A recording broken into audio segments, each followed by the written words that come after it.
Knitting on the round using double point needles.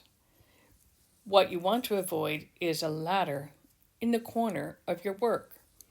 So what you do is when you get to the last couple of stitches on your needle, you knit them up, and then you knit the next two stitches on the next needle.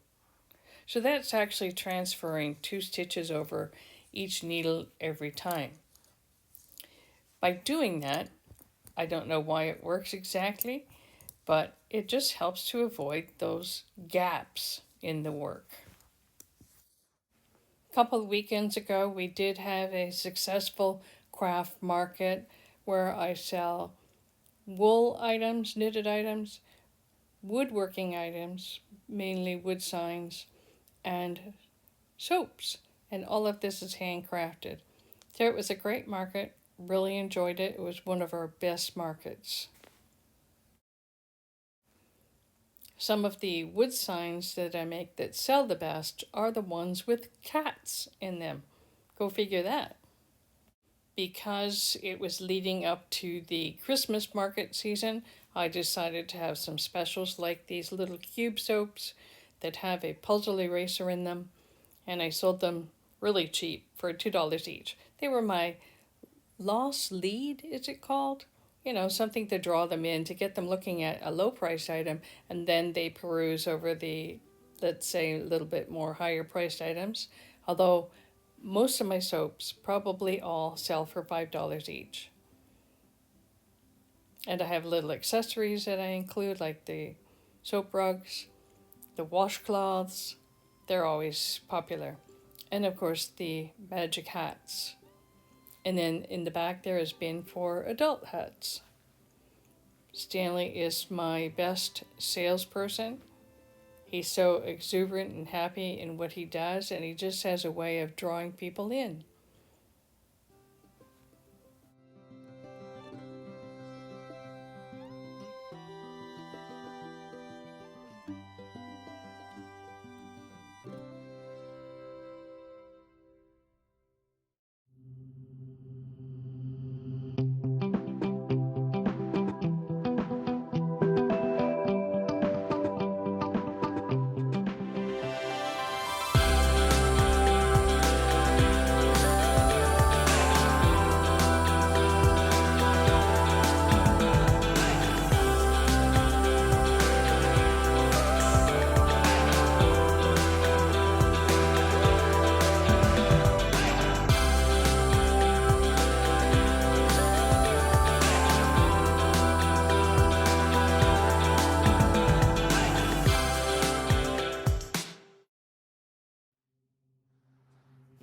So, back to knitting, where I will share my story.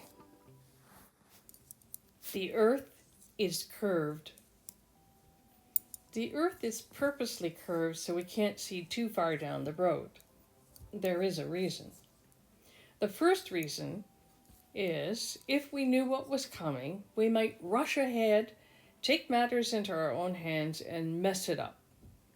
The other reason, we might not like what we see, avoid the travel, and miss many blessings in spite of the pain. At 18, I worked in an accounting office of an eyeglass company located on Shepherd Street in Toronto.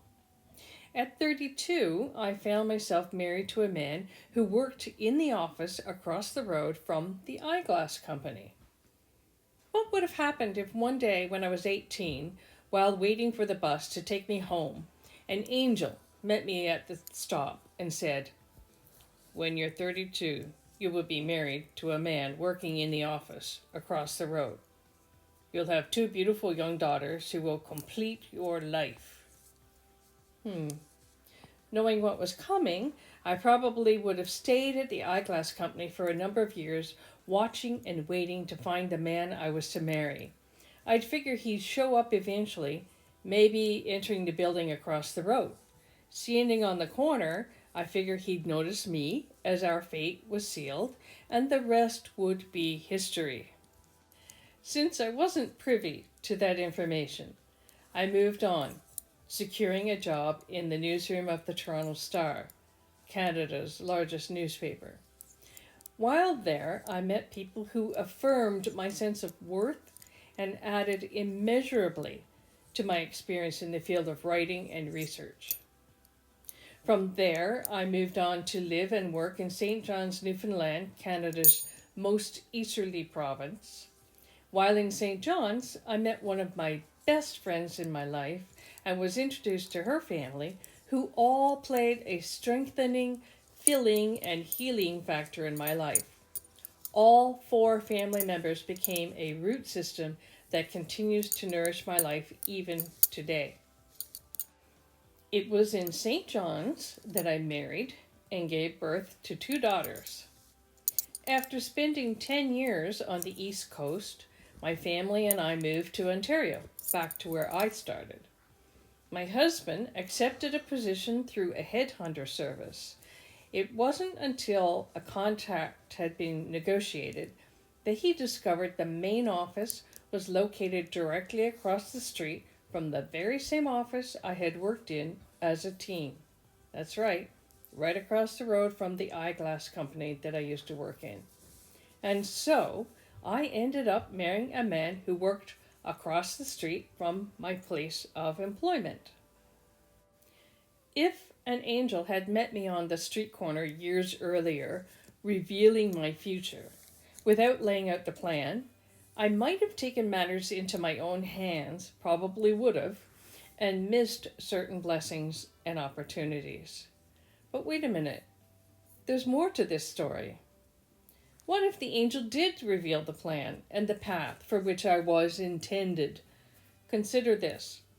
What if the road didn't look so rosy? What if the angel said, "You will marry a man working in the office across the road and will give birth to 2 beautiful daughters, but you will also travel through 17 years of the most difficult time of your life.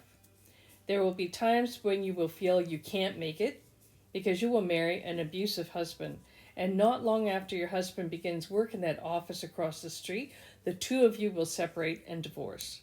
You will become a single parent with no job." What if the angel revealed this information to me? Human nature instinctively moves toward good and avoids the negative. Our genetic code is programmed to avoid pain, and yet some of the greatest lessons often come as we walk through pain. So I would have walked through pain. No, the question is, would I have walked through pain if I knew what was coming? Given the choice, if I had known the future, what would I do? The reason the earth is curved is so that we're not able to see too far down the road. Otherwise, we might take matters into our own hands. I think it's best to leave the future in God's hands and let Him reveal it to us a little bit at a time, or give us understanding as we walk through it. I often say that we walk forward in faith. We don't always know what's coming. Hindsight, that ability to turn around and look back on what we walked through, teaches us the greatest truths and life lessons. The Earth is Curved is a story I wrote several years ago when I was writing a column called Monday Moments, and I was sending it out through email to all kinds of subscribers. And every Monday I came up with an article and I sent it out. And this is, well, as you've just heard, the one about the angel maybe coming along and giving you some future revelations.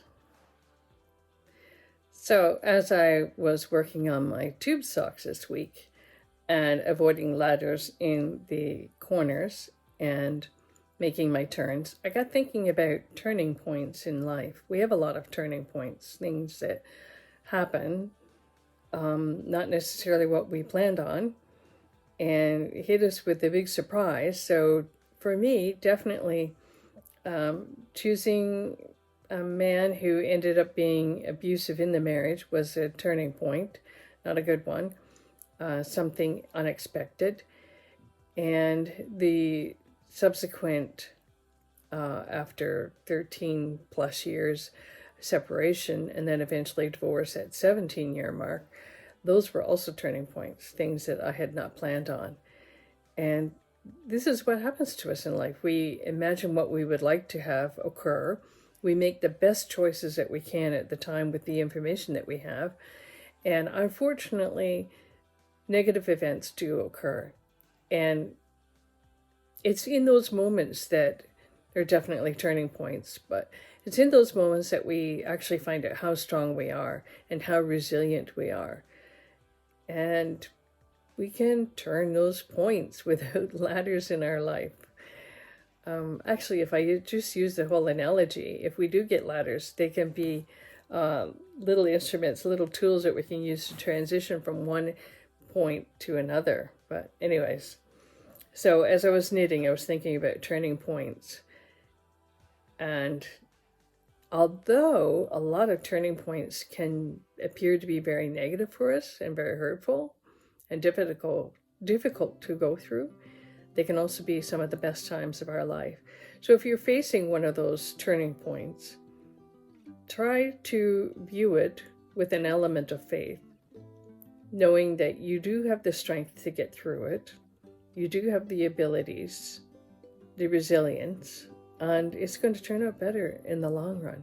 So you can trust that good will overcome evil. Good will overcome bad experiences, and good can come out of negative events. So turning points can be viewed as, all right, here we go. We got another one of those things again, but we're going to be okay. You're going to be okay.